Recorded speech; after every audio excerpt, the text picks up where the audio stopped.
말씀은 요한복음 4장 23절부터 24절까지 말씀드리겠습니다. 요한복음 4장 3절부터 24절 말씀.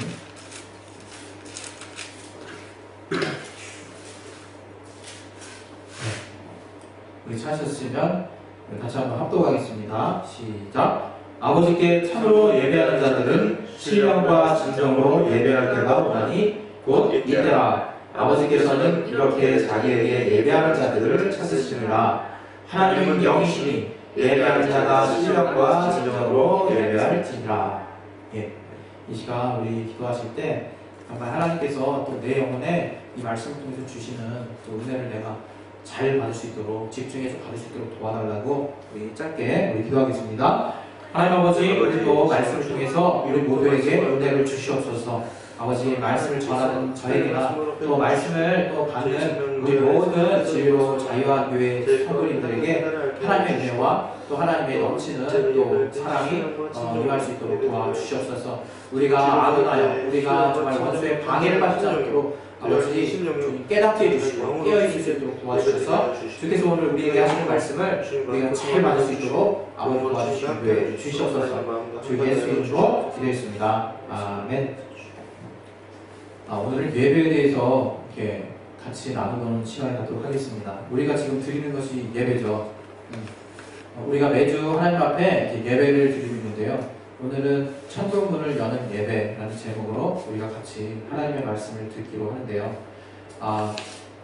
우리가 부인할 수 없는 것은 이 예배가 바로 이 교회, 하나님이 세우신 교회의 가장 핵심적인 기능과 같아요.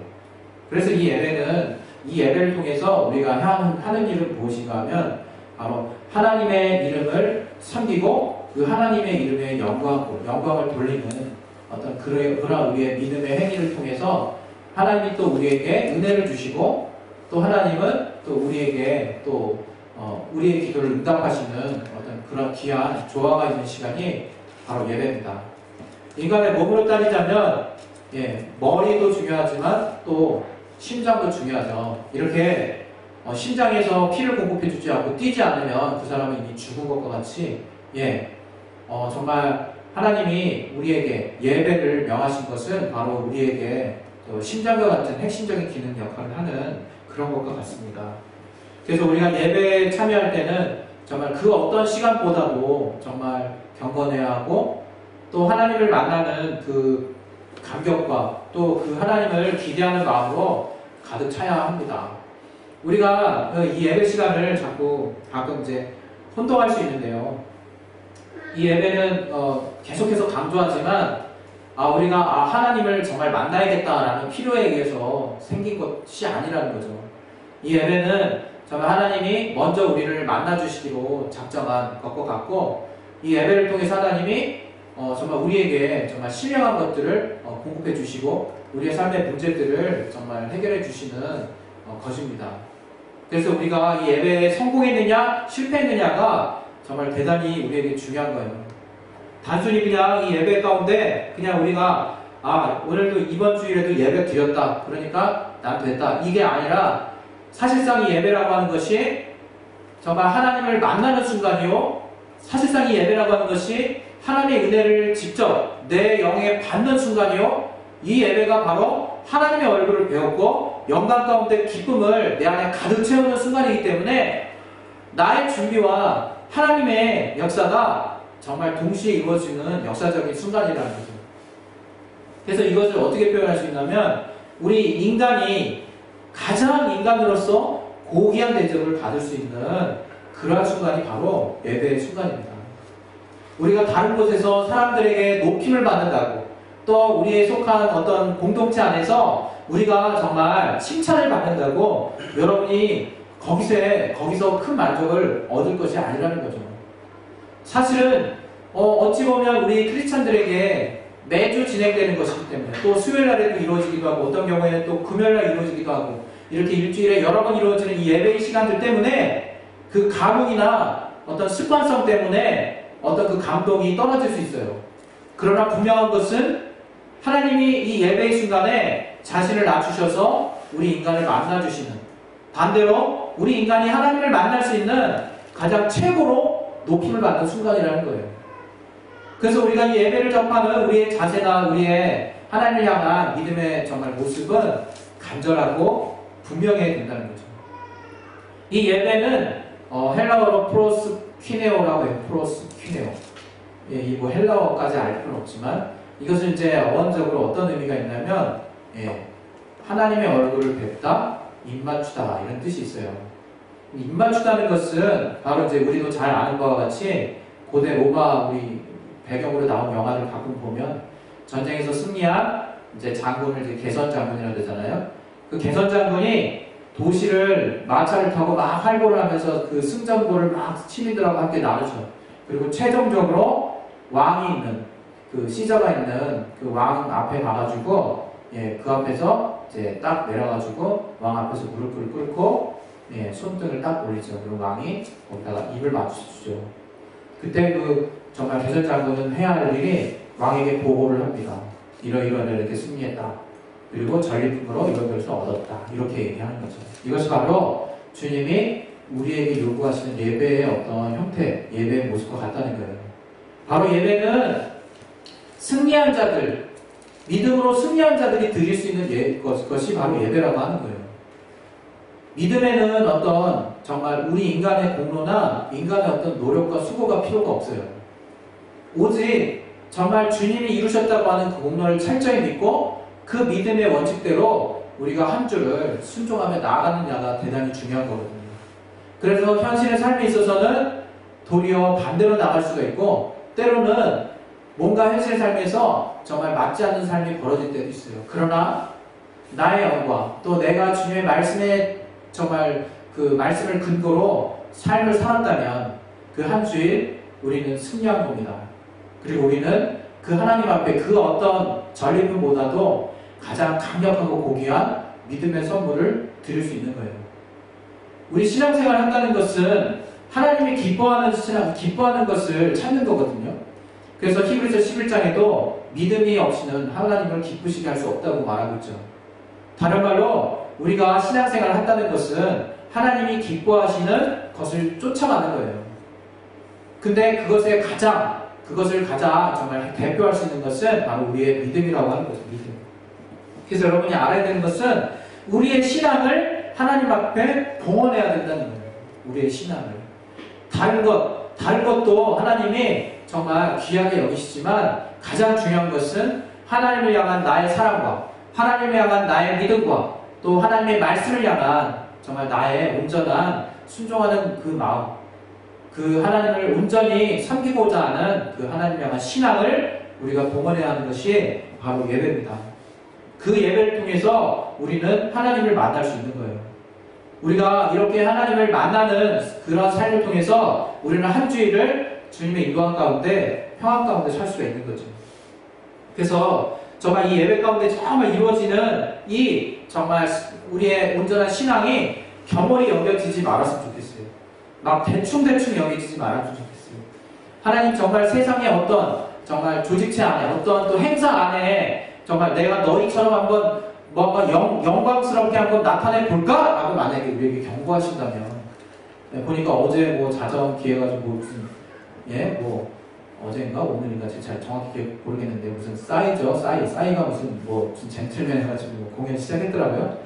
저도 이렇게 다 보지 못하고 웹에서 잠깐 동영상 틀어서 잠깐 봤는데 되게 화려하더라고요. 굉장히 화려하고 얘 또 잘했네 이런 생각 들더라고요. 근데 이것처럼 과연 하나님이 그런 공연 기획력이 누구에게서 나왔겠습니까? 인간의 머리 안에 있는 모든 아이디어가 어디서 나왔겠습니까?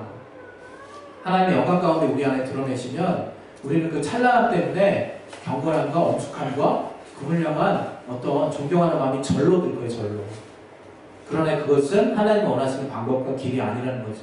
육신의 눈과 또 코와 귀와 마음으로조차 하나님이 우리에게 은혜 주신 것들을 절대로 깨달을 수 없다고 고린도전서에 말하고 있어요. 2장.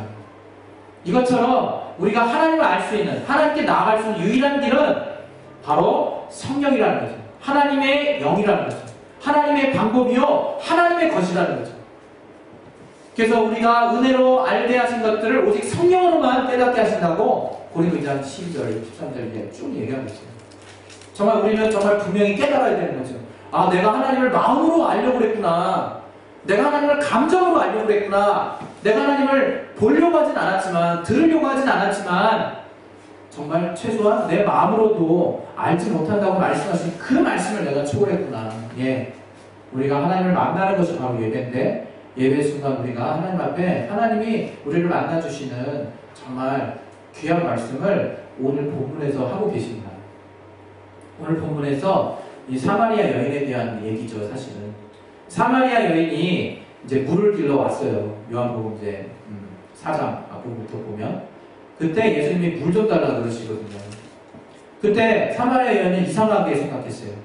보통 사마리아 여인이라는 것은 어떤 그가 북이스라엘이 포로된 시점에서 이스라엘의 어떤 순수한 민족과 이방인들이 결혼을 통해서 나온 민족이 사마리아 민족이기 때문에 이스라엘 백성들조차 사마리아인을 굉장히 경멸하고 멸시했어요. 그래서 사마리아인을 유대인들이 기본적으로 상종을 하지 않았어요. 그런데 예수님이 사마리아인인 자신에게 물 달라 하니까 그게 신기했던 거죠. 왜 나를 물을 달라 합니까? 이렇게 물어보는 거예요. 근데 예수님이 만약 네가 물을 달라 하는 이가 누구인지 알았다면 그렇게 대답하지 않았을 거라는 거예요. 그때부터 대화가 막 시작되죠. 근데 주님께서 자신이 정말 구주이심을 저에게 정말 저의 어떤 지아비가 여러 명 있는 것을 밝혀내시는 걸 통해서 정말 드러내십니다. 그때 저가 예배에 대해서 질문을 하죠. 우리 조상들은 옛날부터 사실은 이곳에서 예배를 했는데 당신네 조상들은 딴 곳이 있다고 하더이다. 이렇게 하면서 물어봐요. 굉장히 중요한 대목이거든요. 그때 예수님께서 말씀하십니다. 예, 오늘 본문이 바로 거기서 나오는 말씀이거든요. 23절 3절에 이제는 참으로 예배하는 이제 때가 도래할 텐데 아버지께 예배하는 영적 예배가 이제 이루어지는 시대가 도래할 텐데 바로 그때는 신령과 진정으로 예배하게 될 것이다. 그러면서 이제는 자기에게 정말로 이렇게 예배하는 자들을 주님이 어느 곳에서나 찾으시겠다라고 말씀을 하시는 정말 장면이 나옵니다. 여러분, 신령과 진정으로 예배한다는 것이 무엇입니까? 지금 현재 우리는 개역 한글 성경을 보고 있는데요. 개역 개정판은 조금 더 낮게 좀 나오긴 했어요. 신령과 진정을 이제 성령과 하나님의 영과 진리로 이렇게 이제 표현이 되어 있어요. 그런데 우리는 알죠. 이것이 무슨 얘기냐면 성령 안에서 진리로 예배하는 때가 온다 이런 말씀이에요. 성령 안에서 진리로 예배하는 때. 다른 말로 이 사마리아의 기원이 어떻게 시작이 되나 하면 사마리아 땅은요 사실은 북이스라엘의 수도였어요. 사마리아는 북이스라엘. 예전에 우리가 알고 있는 성경 구약의 스토리가 있죠.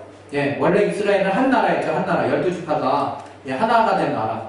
그러나 솔로몬 때 다윗이 살인을 너무 많이 함으로 성전을 짓고자 하는 마음을 하나님이 주셨어도 그 성전을 짓지 못하고 그 아들 솔로몬이 이어서 성전을 짓는 일을 맡게 됩니다.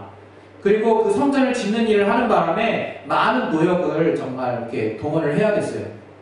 그런데 그 솔로몬 때를 넘어서서 이제 그 아들인 그 르호보암 때, 그 르호보암도 정말 노역과 그런 강제적인 일들을 많이 시켰어요. 그때 이제 그 이스라엘의 어떤 두령들이 르호보암한테 이제 말하는 거죠.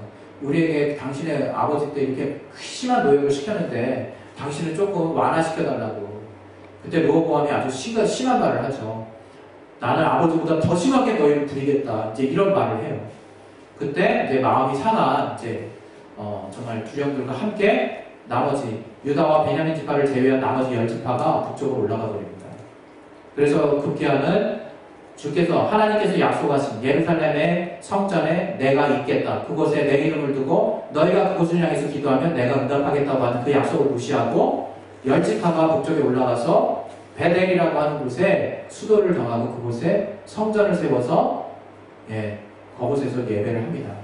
그 베델이라고 하는 곳은 그 어원상 하나님의 집이라는 뜻이에요. 하나님의 집. 그것은 야곱이 예전에 정말 그 베델 그곳에 잠깐 머물렀을 때 꿈을 꿨던 곳이에요. 막 하나님의 사다리가 쭉 내려오더니 천사들이 왔다리 오르락 내리락 하는 것을 봤던 곳이고, 그것에 감동해가지고 야곱이 이곳을 내가 베델이라 하리라, 내가 다시 와서 하나님께 십의 일을 하겠습니다, 이런 고백을 했던 곳이에요. 그래서 북이스라엘은 그 베델, 하나님의 집이잖아요, 말 그대로. 그러니까 그것을 근거로 해서 우리가 여기서 기도하고 예배하면 하나님이 들어주실 거다, 이런 나름대로의 근거를 가지고 거기서 예배를 한 거예요. 그러나 결국은 어떻게 됐냐면 그 북이스라엘은 결국 저들이 주장하는 것은 진심으로만 기도하면 되는 거 아니냐, 진정, 정말 참으로만 기도하면 되는 거 아니냐 해서 진정을 강조했어요. 참, 진리만 있으면 된다 이거죠. 그러나 예루살렘에 남아있던 남유다, 유다와 베냐민 지파는 이것은 오직 성령 안에서 신령으로 드려져야 한다, 성전이 있는 곳에서, 하나님의 이름이 있는 곳에서 성령으로 드려져야 한다, 신령으로 드려져야 한다라고 맞섰던 거죠. 그러나 이제 이 시대에 와서 주님께서 그 사마리아 여인에게 그 역사를 통틀어서 주님이 나오신 이유를 분명하게 깨닫게 하시는 메시지를 우리 신약시대 성도들 가운데 분명히 깨닫게 하시는 거예요. 이제 너희들은 이 예루살렘에서도 말고 또 정말 북이스라엘, 저들이 나름대로 근거를 잡고 사마리아의 수도를 삼고 베들이라고 하는 곳에 성전을 짓고 거기서 예배하는 그런 모습이 아니라 정말 네가 원하는 성령과 또 저쪽에서 주장하는 진리, 이 모든 것이 하나가 되는, 이 모든 것이 함께 필요한 조화가 되는, 이제 정말 하나님 앞에 드리는 영적 예배가 시작이 될 것이다 말씀을 하신 거예요. 그래서 우리가 드릴 예배가 바로 어떤 예배냐? 바로 산 예배라고 하는 거예요. 산 예배. 산 예배는 다른 말로 영적 예배를 말하는 거예요. 영적 예배. 바로 영적 예배라고 하는 것은 성령과 진리로 드려지는 예배를 말하는 겁니다. 그럼 또 성령과 진리로 드려진 예배가 무엇이냐? 바로 이제 우리 영혼을 성전 삼으시고 들어오신 성령께서 그 이름을 내 영혼의 지성소에 두시고 이제 그 안에서 주의 말씀만을 위해서 살고자 하는 자들을 통해서 하나님이 만나 주시겠다고 하는, 이제 각각의 성도 가운데 정말 역사에 있는 하나님의 만남을 하나님 우리에게 보여주시는 겁니다. 그래서 우리가 지금 이제 알아야 되는 것은 하나님을 온전하게, 완전하게 만날 수 있는 때가 바로 이때라고 하는 거예요. 그래서 이제 내가 바로 정말 성전, 지성소가 됐고, 내가 주님 안에 들어가서 또 내 안에 계신 주님 앞에 정말 주의 정말 말씀을 근거로 내가 정말 신앙생활을 하는 것이 얼마나 귀한 만남이고 얼마나 하나님 매 순간마다 역사하실 수 있는 정말 귀한 순간인지 우리가 깨닫고 알기를 바랍니다. 그래서 오늘 우리 모든 정말 믿는 자들은 하나님 앞에 나아갈 때 정말 하나님의 믿음을 가졌으면 좋겠어요. 우리 세상에 속한 신념을 가지고 하나님께 나아가는 것이 아니라, 또 우리의 정말 우리의 믿음과 더불어서 우리가 하나님 앞에 나아갈 때는 우리의 어떤 수고의 공로를 가지고 하나님께 응답받으려고 애쓰지 말았으면 좋겠어요. 오직 예수 보혈의 공로를 우리가 힘입어서 주님 앞에 나아가는 것이고, 또 더불어서 우리가 정말 감정으로 동요하고 또 감정으로 마음의 편안을 얻는 것이 아니라 오직 성령에 감동하고 성령의 충만함을 가지고 하나님 앞에 나아가는 그런 신앙을 갖고 있었으면 좋겠어요. 정말 우리 진리로 자유한 교회 성도들은 오직 주님 안에서 정말 하나님을 만나는 기쁨과 정말 평안이 늘 함께 있기를 바랍니다. 이러한 삶을 통해서 우리가 그냥 영적 존재가 돼가지고 이 땅에 몸 하나도 필요 없는 날아다니는 존재가 되는 게 아니에요. 하나님이 우리의 영과 만나주시는 그 만남을 통해서 우리는 영광 가운데 하나님이 이 땅에 속한 문제들도 당연히 해결해 주시는 거예요. 더불어서 우리가 궁극적으로 살아야 되는 삶에 정말 소망을 구체적으로 이 땅 가운데서도 갖게 하시는 거죠. 그래서 예배는 정말 이 땅에 속한 하늘의 기관으로서 정말 이 교회 안에 있는 정말 예배는, 이 예배를 통해서 우리가 하나님을 만나고 또 하나님으로 말미암아 또 귀한 또 우리의 삶에 체험을 할 수 있습니다. 우리 이 시간 이제 기도할 텐데요. 이 시간 기도하실 때 정말 우리 심령에 정말 우리가 영적 존재라는 것을 먼저 깨달았으면 좋겠어요. 그리고 우리가 영적 존재라는 것은 무엇이냐면 우리 영혼이 하나님의 말씀에 반응할 수 있다는 거예요. 세상 사람들은 우리가 하나님의 말씀 얘기하면요, 아유 저런 한심하다 한심해, 아유 저런 길밖에 없냐, 좀 지혜 좀 써라, 지혜 좀, 이렇게 말하는 것이 하나님의 말씀이에요. 여러분, 그러나 우리 믿는 자들이 정말 붙들고 있는 하나님의 말씀은 바로 하나님의 능력이요, 우리가 취할 수 있는 최고의 무기라고 하는 것. 모든 인간의 정말 육신에 속한 정말 생각들을 다 정말 굴복시키고 우리의 정말 하나님을 향한 마음과 또 하나님이 우리를 향한 응답이 분명하게 정말 얻어질 수 있는 우리에게 가장 강력한 무기라고 하는 것을 우리가 알고 하나님 앞에 나아갔으면 좋겠습니다. 우리 시간 기도하실 때 하나님, 내가 정말 단지 내가 영적 존재라서 이 땅의 모든 삶을 포기하기 위해서 하나님께 기도하는 것이 아닙니다. 하나님, 다만 내가 주님 앞에 나아갈 때 주님을 만나는 것이 정말 내가 궁극적으로 내 영혼이 잘 되는 비결이요, 또 내가 그것을 통해서 이 땅의 모든 삶 가운데서 분명한 확실한 생명이 넘치는 삶을 살 수 있다는 것을 정말 깨닫게 도와주옵소서. 오직 주님만이 나를 살릴 수 있사오니 주여, 정말 내 안에 속한 문제들을 해결해 주시고 내 그 문제들이 주님 앞에 다 맡겨질 때 정말 하나님이 온전히 정말 나와 함께 역사하시는 것을 내가 볼 수 있도록 도와주시옵소서. 이 시간 예수 영광하시고 이 시간 기도하는 시간 갖겠습니다. 예수여! 하나님 아버지, 이 시간 가운데 성령으로 충만하게 역사해 주시고 도와주시고